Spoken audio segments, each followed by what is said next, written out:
Cut tayo. Ito tiles, sabunin.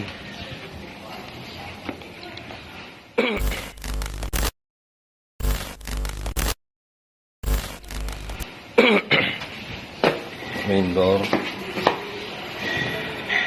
Salamin. Ang tayo ng living. Living area, dining. Kitchen.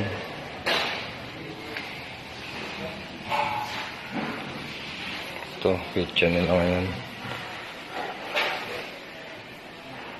Sa mga countertops. Ayan. Kitchen nila. Tapos itong area to. Parang doon papuntang garden. Ito, tiles, sabunin. Itong stairs, salamin din. Tapos tiles yung gilid. Nakabit sila ko yan ng doorknob.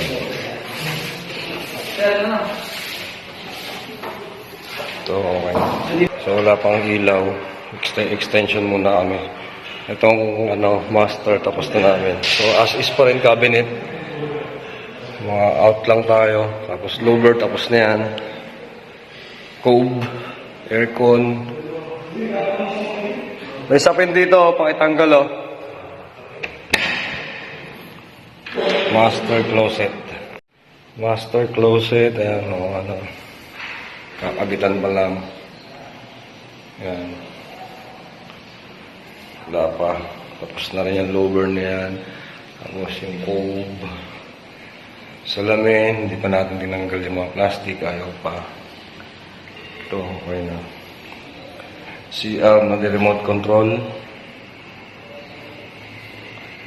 Ito, okay na to.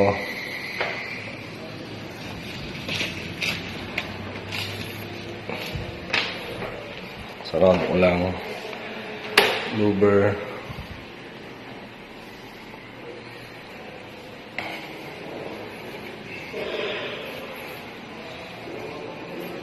Ito, sarado ko lang ito.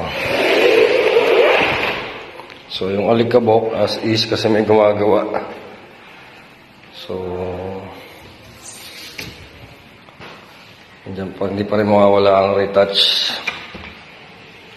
Yung clean as you go natin, tinatawag.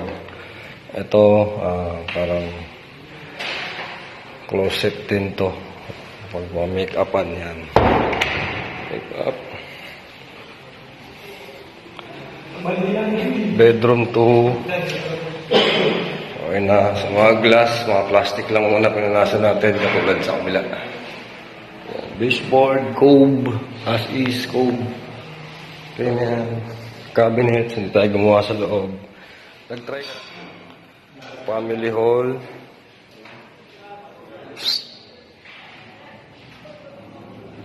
Yan. Salamin. Okay na yan. Tapos yung plastic, ganun ulit. Pero plastic lang. Itong pababa. Yung uso naman lagay natin dyan. Itong cove na to, as is, paano magagawa yan? Ito, kaya naman siguro to. Ang glass niya, punasan. Ito, hindi natin masabi. Kabilang side nito. So, bukas, dito na kami, sumawel.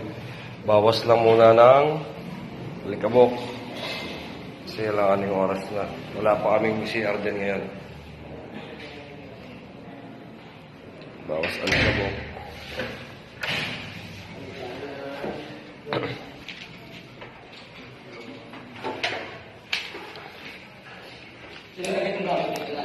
Nope. Baba. Garahe. Yan, salamin. Dito na taas. Ito. Ito, nalila. Ito, matayuan ng scaffold. So, ito. Pero wala pa naman tayo dyan. Kikingso pa yan. Ito naman. So, dukutin. Yan. So, yan ang pinakano niya. So, basement, di pa tayo pwedeng gumalaw doon kasi marami pang gumagawa. Update lang to, no? Ito yung February 1, 2024 sa Secret Subdivision dito sa Makati. So, may progress na kami nagagawa dito. Yun lang talaga, napakahirap talaga pag post-construction project. Kasi, syempre, may mga gumagawa sa loob, tapos nandito na rin kami sa loob para ma-finalize yung cleaning namin dito sa loob. Ang gusto kasi ng client namin is para maging maintenance na kami dito. Kapag may ginagawa yung mga kanilang constructions dito, nililinis na namin agad. Ang mahirap pa dito kasi syempre pupunasan mo yung nagawa mo na ulit at uulitin mo na naman yun ulit.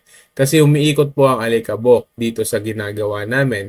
So kung nakikita nyo dito is pupunasan namin to tapos sa kanila daw to papahiran. So, yun nga lang, after nun, syempre magdudumi, tapos papahiran na namin ulit. So, akit ako dito sa second floor para tignan ko ano yung status dito. Dahil dito sa project na to, hindi po namin nagawa yung project namin sa Green Hills. Yun nga, yung Team Ho 1 Green Hills. So, sorry po.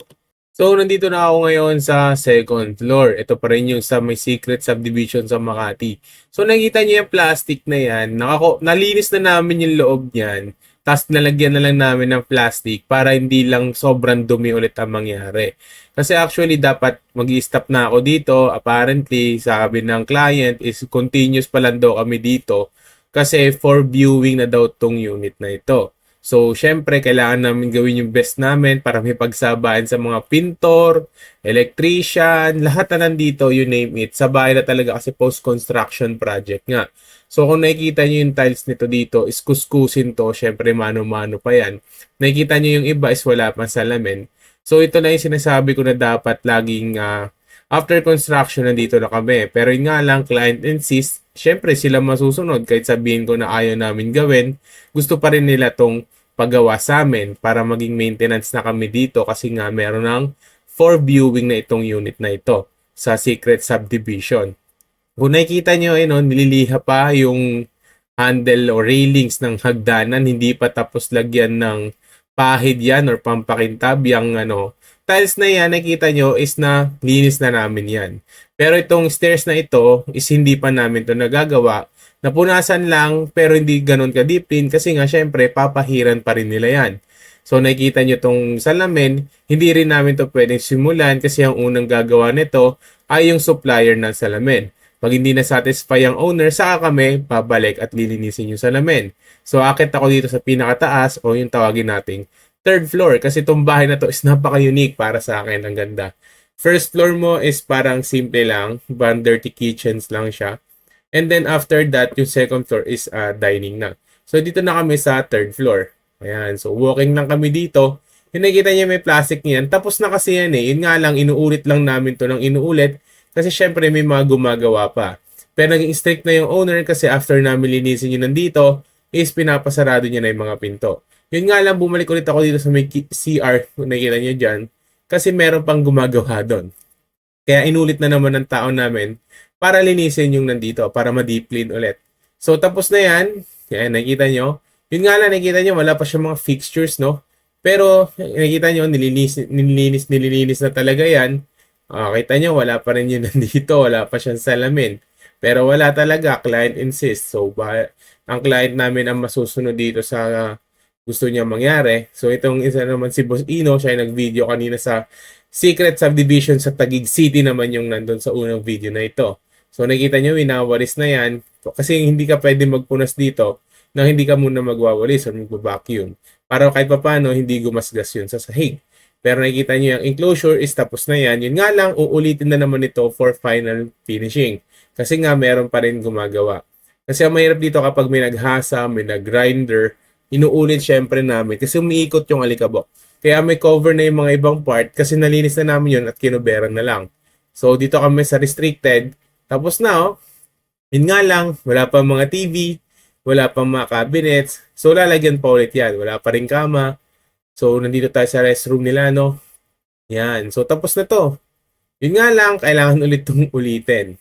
Kasi nga, syempre, may ilalagay pa rin dito at magtatanggal ang supplier ng mga salamin ng kanilang mga covers.